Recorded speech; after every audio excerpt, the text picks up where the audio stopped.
दोस्तों, सुज़लॉन एनर्जी की बात करें तो स्टॉक के अंदर आज कुछ गिरावट देखने को मिली। स्टॉक फिलहाल थोड़ा सा दबाव में। अब इसके बीच में बड़ी अपडेट निकल के आ रही है।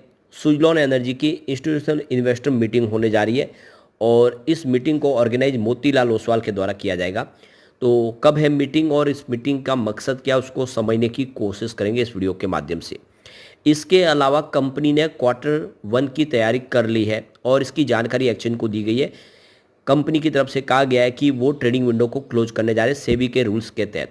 तो इसका मतलब रिजल्ट तैयार हो चुका है। क्या है रिजल्ट की संभावना, क्या इस बार रिजल्ट और बेहतर होगा या फिर रिजल्ट में आगे उस संभावना कमजोर इस बार दिखाई देगी, समझेंगे इस वीडियो के माध्यम से। इसके अलावा वारी एनर्जीज और सुजलॉन एनर्जी दो रिन्यूएबल सेक्टर की मजबूत खिलाड़ी है और दोनों में से किसका कामकाज शानदार है और कौन इसमें बाजी मारने वाला दिखाई दे रहा है, समझने की कोशिश करेंगे इस वीडियो के माध्यम से। लेकिन फ्रेंड्स, उससे पहले अगर आप पहली बार हमारे चैनल पे आए तो चैनल को सब्सक्राइब कर दीजिए, एक बेल आइकॉन दबा दीजिए ताकि जब भी नया वीडियो बने पहला नोटिफिकेशन आपको मिले। वीडियो पसंद आए तो लाइक से जरूर कीजिए। चलो फ्रेंड्स, वीडियो स्टार्ट करते हैं। मैं हूँ आपका दोस्त SB दवे और हमारे अपने चैनल ऑनलाइन कमाई में आपका बहुत बहुत स्वागत है। तो सबसे पहले सुजलॉन एनर्जी के कारोबार की बात कर लें तो आज 64.36 पर क्लोजिंग थी, जहाँ पे 0.047% की गिरावट थी, या लगभग यूँ कह सकते हैं कि फ्लैट क्लोजिंग देखने को मिली है हल्की सी गिरावट के साथ। लेकिन आप देख सकते हो कि शुरुआत सुबह पॉजिटिव हुई थी, पर वही वहाँ से ही स्टॉक के अंदर प्रॉफिट बुकिंग आ गई और काफ़ी ज़्यादा दबाव देखने को मिला। तो कुछ फंड हाउस है जो यहाँ पे प्रॉफिट बुक करे, स्टॉक ने काफ़ी अच्छी दौड़ भी लगाई, पिछले दिनों कम समय में अच्छा रिटर्न दिया इसने। अब जो बड़ी अपडेट निकल के आ रही है, सुजलॉन एनर्जी ने जो एक्सचेंज को जानकारी दी है, यहाँ पे कंपनी की इंस्टीट्यूशनल इन्वेस्टर मीटिंग होगी और ये 2 दिन होने जा रही है। काफ़ी बड़ा यहाँ पे इस बार प्लान बनाया कंपनी की तरफ से। तो ये देख सकते हो कि ये कॉन्फ्रेंस कॉल जो होगी, आप देख सकते हो 30 जून को और 1 जुलाई, यानी 2 दिन की ये कॉन्फ्रेंस कॉल होगी और इसको ऑर्गेनाइज करेगा Motilal Oswal financial service limited. ये इसका जो कॉन्फ्रेंस का जो मोड है वो फिजिकल रूप से है, यानी फिजिकल मीटिंग होगी ये। तो इसके बाद में ये मीटिंग फिर से रखी गई है और वो है 3 जुलाई और 4 जुलाई 2025 को। ये भी मीटिंग जो है मोतीलाल ओसवाल फाइनेंशियल सर्विस की तरफ से ऑर्गेनाइज की जाएगी, फिजिकल मीटिंग है, यानी बहुत सारे इंस्टीट्यूशनल इन्वेस्टर के साथ में ये कॉन्फ्रेंस होने जा रही है जिसको ऑर्गेनाइज मोतीलाल ओसवाल करेगा। लेकिन आप देख सकते हो कि ये मीटिंग कम से कम 4 दिन चलने वाली है। 30 जून और 1 जुलाई को अलग से मीटिंग होगी जो लंबी चलेगी 2 दिन की, और उसके बाद में आप देख सकते हो फिर से 3 जुलाई और 4 जुलाई को 2 दिन की ये काफ़ी बड़ी एक कॉन्फ्रेंस होने जा रही है। तो कुछ बड़ा फैसला होता हुआ यहाँ पे दिखाई दे सकता है। कंपनी अपने फ्यूचर प्लान को अपने इन्वेस्टर के साथ डिस्कस करेगी। कंपनी के पास कामकाज बहुत ज़्यादा है और ऐसे में कंपनी अपने इन्वेस्टर के साथ में कुछ बड़ी यहाँ पे संभावना तलाश रही है। तो ये मीटिंग का मकसद काफ़ी शानदार देखें तो ये डेट हमें ध्यान रखनी चाहिए। डेट हमारे सामने आ चुकी है। वैसे कंपनी की तरफ से कहा गया है कि यहाँ पे जो कंपनी जो बातचीत करेगी वो सारी की सारी जो दायरे में होगी बातचीत होगी, इसमें ज़्यादा करके इसी प्राइस सेंसिटिव इन्फॉर्मेशन नहीं शेयर की जाएगी, ये कंपनी की तरफ से कहा गया है। और आप देख लो कि ये एक बड़ी मीटिंग होने जा रही है, बड़ा इवेंट होने जा रहा है जिसका हमें इंतजार करना ही होगा। डेट हमारे सामने आ चुकी है। तो ये 30 जून और 1 जुलाई और बाद में 3 जुलाई और 4 जुलाई, तो ये आप देखें 4 दिन का इवेंट होने जा रहा है। एक और जो बड़ी अपडेट निकल के आ रही है, सुजलॉन एनर्जी ने जो एक्सचेंज को जानकारी दी है, ये ट्रेडिंग विंडो को क्लोज करने का फैसला किया गया है। तो सेबी का जो रूल्स है उसके तहत जो कोड ऑफ कंडक्ट लग जाता है, एक बार रिजल्ट की तैयारी हो जाती है उसके बाद में ट्रेडिंग विंडो को क्लोज करना होता है। इसका मतलब कंपनी का क्वार्टर वन का रिजल्ट तैयार हो चुका है और इसके लिए यहाँ पे अब ट्रेडिंग विंडो क्लोज होगी। इनसाइड ट्रेडिंग के लिए ट्रेडिंग विंडो बिल्कुल अब बंद होगी।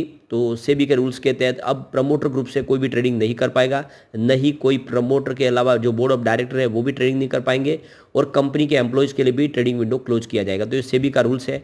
1 जुलाई 2025 से ये ट्रेडिंग विंडो क्लोज होने जा रही है। तो बिल्कुल जून का रिजल्ट तैयार हो चुका है और इसके लिए अब इस रिजल्ट का कोई गैर फायदा ना उठा ले कि रिजल्ट अगर उनको पता है कि किस तरह से अच्छा है कि ख़राब है, उसके हिसाब से वो डिसीजन लेके पैसा ना कमाए गलत तरीके से।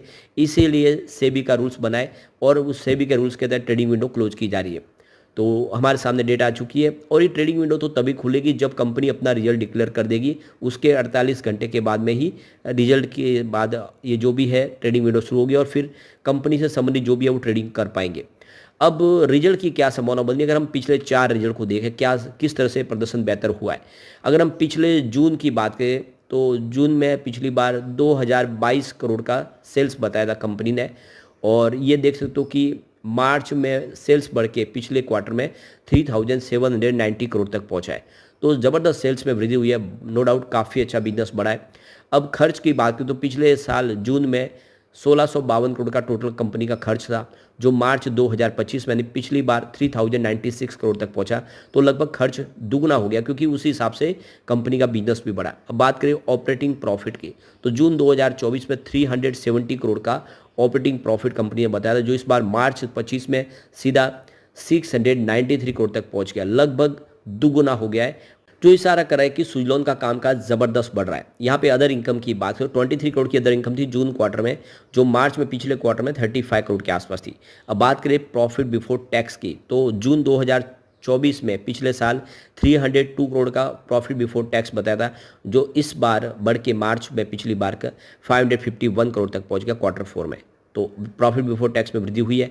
अब बात करें यहाँ पे नेट प्रॉफिट की तो नेट प्रॉफिट में देख सकते हो कि 302 करोड़ का नेट प्रॉफिट था जून 2024 में, लेकिन इस बार मार्च में ये 1181 करोड़ तक पहुंच गया, यानी प्रॉफिट 3 गुना बढ़ा है। ये आंकड़े वाकई उत्साहवर्धक है, जो इशारा कर रहे हैं कि आने वाले समय सुजलॉन कमाल कर सके, इस बार भी बेहतर रिजल्ट रह सकता है। अभी ईपीएस की बात करें 0.22 रुपीज़ का ईपीएस था जून क्वार्टर में पिछली बार, जो इस बार मार्च में पिछले क्वार्टर में बढ़ के 0.87 रुपये तक पहुंच गया है। यह इशारा है कि आने वाले समय सुजलॉन कमाल कर सकता है। अब वारी एनर्जीज वर्सेस सुजलॉन, कौन है एनर्जी किंग, किसके पास ऑर्डर बुक ज़्यादा है और किसके पास कमाई का जरिया है। तो देख सकते हो कि रिन्यूएबल सेक्टर में तेजी से कई कंपनियां उभरी। ग्रीन एनर्जी की लहर में सुजलॉन एनर्जी कई स्टॉकों ने लोगों को मल्टी बैग रिटर्न दिया, मालामाल किया, और इस बूम के चलते 2024 में कई ग्रीन एनर्जी के आईपीओ भी आए, जिसमें वारी एनर्जी सबसे चमकदार साबित हुआ। सुजलॉन एनर्जी जहां भारत का सबसे बड़ा विंड टर्बाइन निर्माता है, वही वारी एनर्जी देश का सबसे बड़ा सोलर मॉड्यूल निर्माता है। ऐसे में इन दोनों कंपनियों में से बेहतर कौन है और किसके फंडामेंटल ज़्यादा मजबूत है और किसकी ऑर्डर बुक मजबूत है, ये जानना जरूरी है। तो वारी एनर्जीज और सुजलॉन दोनों ही कई समानताएं, लेकिन इनका ऑपरेटिंग स्टाइल एकदम अलग है। सुजलॉन जहां घरेलू बाजार पर फोकस करते हैं, वो विस्तार कर रहे हैं, वही वारी एनर्जीज भारत और अमेरिका में आक्रामक तरीके से सोलर के अवसरों को भुना रही है। सुजलॉन विंड टर्बाइन और विंड ऊर्जा परियोजनाओं के संचालन और रखरखाव का कार्य करती है, यानी मेंटेनेंस का काम करती है, जबकि वारी एनर्जी न केवल सोलर मॉड्यूल बनाती है बल्कि सोलर सेल, ग्रिड इन्वर्टर और सोलर प्रोडक्ट का निर्माण भी कर रही है। इसके अलावा ये सोलर फॉर्म्स का निर्माण, संचालन और रखरखाव भी करती है, यानी मेंटेनेंस करती है। ये एक सोलर इंडिपेंडेंट पावर प्रोड्यूसर यानी आईपीपी बनने की दिशा में आगे बढ़ रही है। वारी एनर्जीज की सोलर जो इस समय सोलर पीवी मॉड्यूल क्षमता देखें तो 13.3 गीगावाट की है और गुजरात और नोएडा में कंपनी की मैन्युफैक्चरिंग यूनिट पर आधारित है, और कंपनी अपनी सेल विनिर्माण क्षमता को 5.4 गीगावाट तक बढ़ाने की प्रक्रिया में है। जबकि सुजलॉन एनर्जी की ग्लोबल लेवल पर 20 गीगावाट से अधिक की विंड एनर्जी क्षमता है, जिसमें से एक महत्वपूर्ण हिस्सा 13.9 गीगावाट भारत में स्थित है, और कंपनी के अनुसार भारत में सुजलॉन के 111 से ज़्यादा विंड फार्म और 15,100 से मेगावाट से ज़्यादा स्थापित क्षमता के बाजार में सबसे बड़ी जगह बनाई हुई है।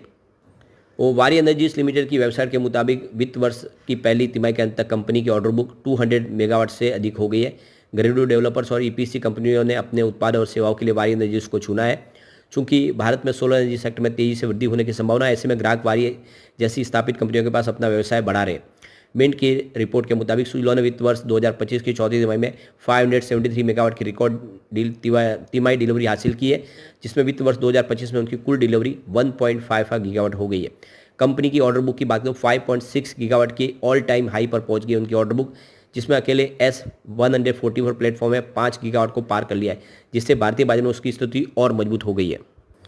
तो सोलर निर्माता वारी एनर्जी क्वार्टर 4 में प्रॉफिट पिछले साल की तुलना में अगर देखें तो 461 करोड़ रुपये के मुकाबले 34.1% की वृद्धि के साथ बढ़ते हुए 618 करोड़ को पार कर गया है, और कंपनी का ऑपरेशनल रेवेन्यू 36.4% की तेजी के साथ देख सकते हो कि 2,935 करोड़ से बढ़ के 4,003 करोड़ तक पहुंच गया है। ऑपरेटिंग लेवल पर एबिटाडा 120% की शानदार वृद्धि दिखाई है, जबकि पिछले साल 418 करोड़ के रुपए से बढ़कर 922 करोड़ तक पहुंचा, यानी कंपनी का बिजनेस काफ़ी अच्छा बढ़ा है।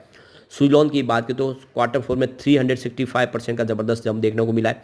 कंपनी का प्रॉफिट 254 करोड़ के आसपास था पिछले साल, जो 1182 करोड़ तक पहुंचा है। ऑपरेशनल रिवेन्यू में भी 73% की ज़बरदस्त जंप देखने को मिली है, जो 2179 करोड़ से बढ़कर 3773 करोड़ तक पहुंच गया है। कुल मिला के सुइलॉन का बिजनेस काफ़ी शानदार है। तो ओवरऑल अगर आप देखेंगे तो दोनों ही कंपनी अपने अपने क्षेत्र की मजबूत कंपनी है। वारी एनर्जी भी तेज़ी से ग्रो कर रही है, लेकिन सुइलॉन बहुत पुरानी कंपनी है, उनके पास काफ़ी सारा अनुभव है। ऐसे में हम कह सकते हैं कि आने वाले समय सुइलॉन और बेहतर कर सकता है और वारी एनर्जी भी काफ़ी अच्छा लग रहा है। लेकिन फ्रेंड्स, कोई भी इन्वेस्टमेंट करने से पहले अपने फाइनेंशियल एडवाइजर से एडवाइस ले ले या अपना खुद का रिसर्च करें, क्योंकि मैंने वीडियो आपके एजुकेशनल पर्पज़ के लिए ही बनाए। वीडियो पसंद आए तो लाइक से जरूर कीजिए और चैनल को सब्सक्राइब कर दीजिए। Thank you friends.